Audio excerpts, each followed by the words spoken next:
Everybody, आप सबका स्वागत है मेरे यूट्यूब चैनल घुमक्कड़ पहाड़न में। और आज ये घुमक्कड़ पहाड़न आई है छठ पूजा देखने के लिए। और इन सबको देख के मैं बहुत क्यूरियस हूँ छठ पूजा के बारे में जानने के लिए। तो हमारे साथ हैं सुधीर दुबे जी, जो हमें बताएंगे छठ पूजा के बारे में। दुनिया में शायद ही कहीं ऐसा हो या कोई ऐसी जगह हो जहां डूबते हुए सूरज की पूजा की जाती हो। यही एक प्रतीक उन अद्भुत प्रतीकों में से एक है जो छठ पूजा को एक अलग पहचान देता है। ना कोई मूर्त, ना कोई पुजारी, बस एक गहरी आस्था सूर्य देव के प्रति जो पूरी दुनिया को रोशन करते हैं। भगवान और भक्त के बीच ये अटूट जुड़ाव शायद ही कहीं और कभी देखने को मिले। छठ पूजा उन खास पूजाओं में है जो वैदिक काल से ही चली आ रही है।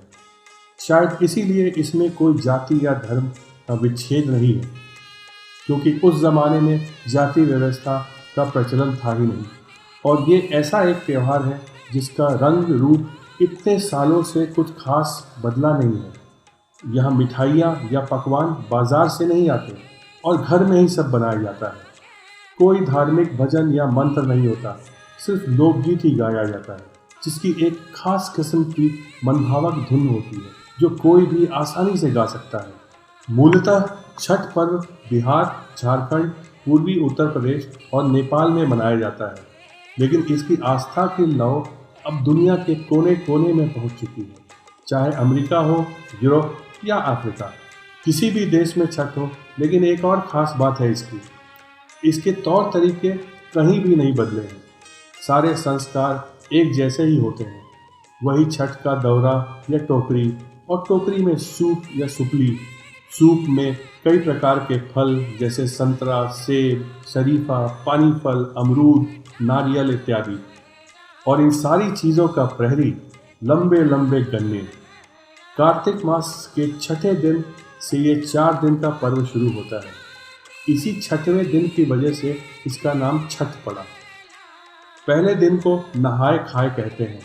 इस दिन व्रती किसी नदी या तालाब में नहा धोकर अपने व्रत की शुरुआत करता है।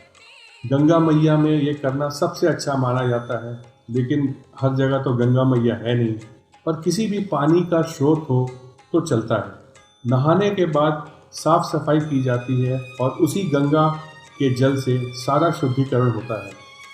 लौकी, कद्दू और चना दाल से भोजन बनता है और फिर व्रती के खाने के बाद ही घर वालों को खाना मिलता है। आज के दिन व्रती सिर्फ एक बार ही खाता है। दूसरे दिन को लोहंडा या खरना कहते हैं। पूजा की ज़्यादातर खरीदारी इस दिन होती है, जैसे गन्ना, फल, नारियल, मूली, हरा अदरक, पान का पत्ता, इलायची, लौंग इत्यादि। इस दिन के प्रसाद में चावल, दूध और गुड़ का रसियाव खीर बनता है, जो व्रती शाम को पूजा करने के बाद ही खाता है। देर रात को 3 बजे के आसपास एक बहुत ही ज़रूरी प्रक्रिया होती है जिसको ठेकुआ बनाना कहते हैं। आटे, घी, गुड़ या शक्कर से बनने वाले ठेकुआ इस त्यौहार की पहचान है, और कुछ लोग इस ठेकुए को छठ की आत्मा भी कहते हैं।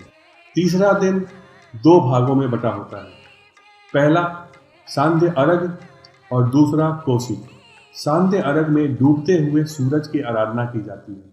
घर से सारा पूजा का सामान एक दौरा या टोकरी में रखकर किसी नदी या किसी घाट या किसी पानी के स्रोत पर ले जाया जाता है और पानी के अंदर जाकर डूबते हुए सूर्य देव को अर्घ दिया जाता है। आज के दिन पूजा के दूसरे भाग, जिसको कोसी कहते हैं, वो शाम को घाट से आने के बाद घर पर होती है।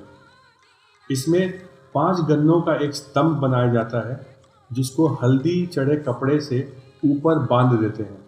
फिर दिया जलाते हैं और इन्हीं दियों की वजह से इसे कोसी कहते हैं। इन दियों को फिर सवेरे सवेरे घाट पर ले जाया जाता है और इस समय शुरुआत होती है चौथे दिन की, जिसको उषा अर्घ या भोरवा घाट कहते हैं, जिसमें भोरवा मतलब प्रातः काल होता है। इस वक्त उगते हुए सूरज की पूजा होती है, सूर्योदय की पूजा होती है, उनको अर्घ दिया जाता है। फिर घर वापस जाकर अदरक के पानी के साथ व्रती अपना व्रत तोड़ता है और भोजन पानी होता है। इस तरह छठ पूजा का समापन होता है। छठ सिर्फ आस्था का त्यौहार ही नहीं, ये तो लोक कल्याण का पर्व है। जय हो छठी मैया की। Oh wow! Thank you so much sir हमें इतना सब कुछ बताने के लिए। आशा करती हूँ आप सबको मेरे साथ-साथ छठ पूजा के बारे में काफ़ी सारी इन्फॉर्मेशन पता चली होगी। मेरी तरफ से आप सबको छठ पूजा की हार्दिक शुभकामनाएँ और आपको मेरा अगर ये चैनल, वीडियो पसंद आया है तो प्लीज़ इसे लाइक कीजिए, सब्सक्राइब कीजिए, शेयर कीजिए। थैंक यू सो मच फिर मिलती हूँ। Bye bye.